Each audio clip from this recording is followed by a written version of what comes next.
The movie begins with a black screen and real audio recordings from the September 11, 2001 attacks. There are phone calls from people inside the World Trade Center towers in New York City.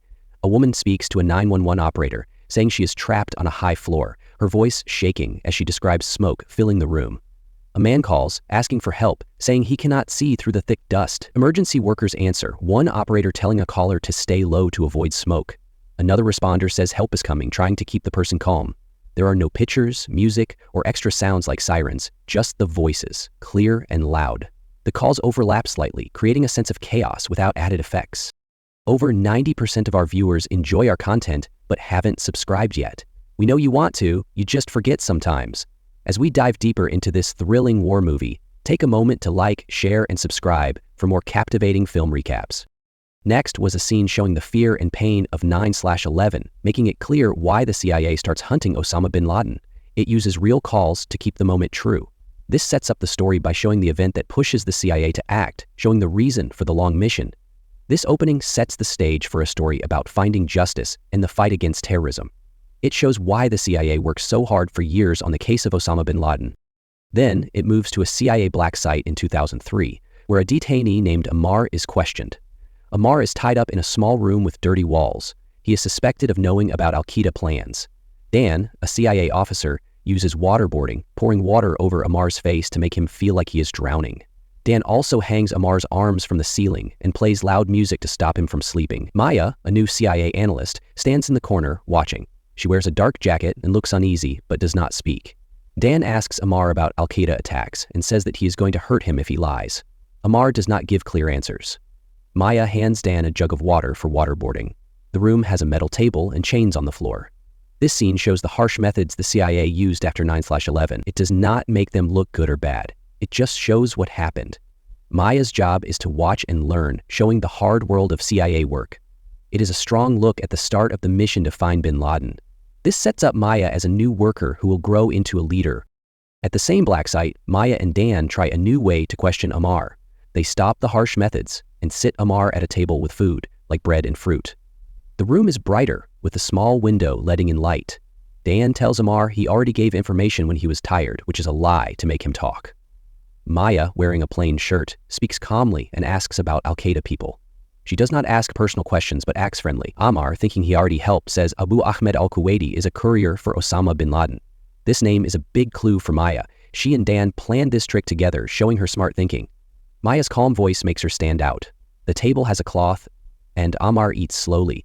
This moment is key because it gives Maya a lead to follow, showing they work with clear details, a big step in the story as Maya gets closer to bin Laden. In 2009, there was a bombing at the CIA's Camp Chapman base in Khost, Afghanistan.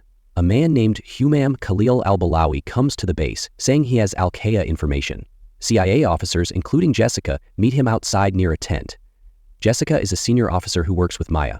The base has sandbags and trucks. Balawi is a double agent and sets off a suicide bomb, killing 7 CIA workers, including Jessica. There is an explosion with smoke and dust and bodies on the ground. Maya is not at the base. She hears the news at her office, sitting at a desk with papers. She looks shocked, puts her hand on her face, and sits quietly. Then she goes back to work. It makes Maya want to find bin Laden even more. This scene is sad but true, showing the cost of the mission and Maya's fight to keep going after a big loss. Maya meets her CIA bosses in a room with a whiteboard and screens. She says Abu Ahmed al-Kuwaiti is a courier who works with Osama bin Laden. She believes finding him will lead to bin Laden. Her boss, Joseph Bradley, sits at a table. He and others say they need more proof. Maya stands up, points to papers with names, and says the courier is their best clue. She gets upset when they talk about other leads. The room has coffee cups and folders. Maya says they are wasting time. There are more meetings, with people looking at maps and arguing about clues. Maya's push to follow the courier shows her as a smart worker and one who fights to be heard. The story moves forward, showing Maya's strong belief and how hard it is to decide what to do. Dan, Maya's CIA partner, decides to leave the black site.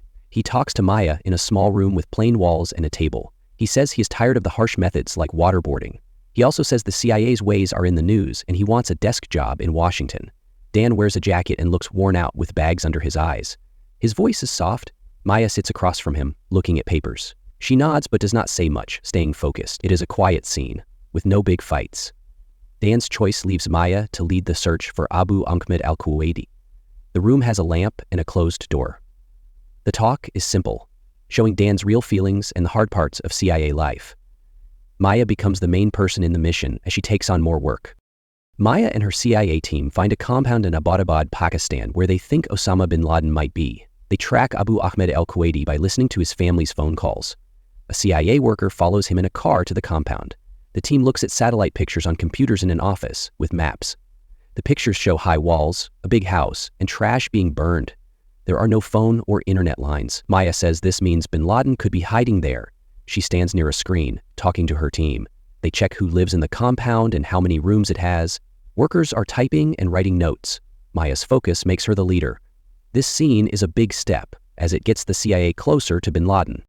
Maya meets CIA leaders in an office with big windows and a long table. She talks to Director Leon Panetta. She says bin Laden is in the Abbottabad compound, based on the courier clue. Her bosses say they are only 60–80% sure bin Laden is there. She taps her pen on the table when they wait to decide. The room with maps, photos, and coffee cups shows more meetings, with people talking about risks, like if the raid goes wrong. After many talks, the CIA says yes to the raid. This keeps the arguments real, showing how hard it was to agree. Maya's push makes her the key person. This moment is big because it starts the raid plan. It leads to the end of the mission. The Navy SEAL Team 6 gets ready for the raid on the Abbottabad compound, set for May 2, 2011. A SEAL named Patrick sits with the team in a room with tables. They look at maps and a model of the compound. The team practices at a fake compound, testing how to enter doors and climb stairs. They check guns, helmets, and radios as they plan to use stealth helicopters and land in the yard. They talk about breaking walls and moving fast, demonstrating the SEALs as calm. There is no loud music or extra action, just their work. The room has a chalkboard with drawings. It builds excitement for the raid and a detailed look at the SEALs' skills setting up the big raid, giving clear details of how the SEALs got ready.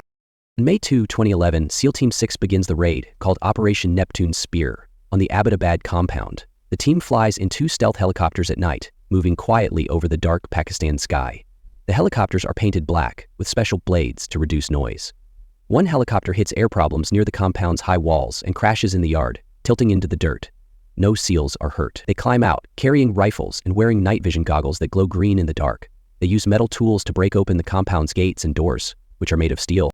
Inside, the SEALs move room by room, checking corners in the dark house. They find Abu Ahmed al-Kuwaiti, the courier, in a lower room. He grabs a gun, and the SEALs shoot him. His wife is nearby and is also shot. Other men in the compound shoot at the SEALs, who fire back and kill them. The house has narrow stairs and plain walls, with rugs on the floor. The SEALs climb to the upper floors, stepping carefully. On the 3rd floor, they enter a bedroom and see Osama bin Laden. A SEAL shoots him in the chest and head. The film does not show his face clearly, keeping it in shadow. The SEALs check the body to make sure he is dead.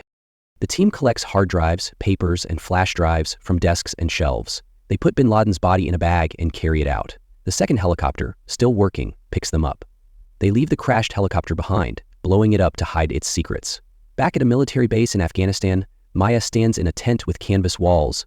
Soldiers open a body bag, and she looks at bin Laden's face. She nods to confirm it is him, saying nothing. Her face is tired, and she stands still. The moment feels real, with clear details like the SEALs' goggles and the tent's lights. This scene is the heart of the movie, showing the end of the hunt. Don't forget to like, share, and subscribe for more in-depth recaps and reviews. Until next time, stay curious and keep exploring the hidden truths in every story.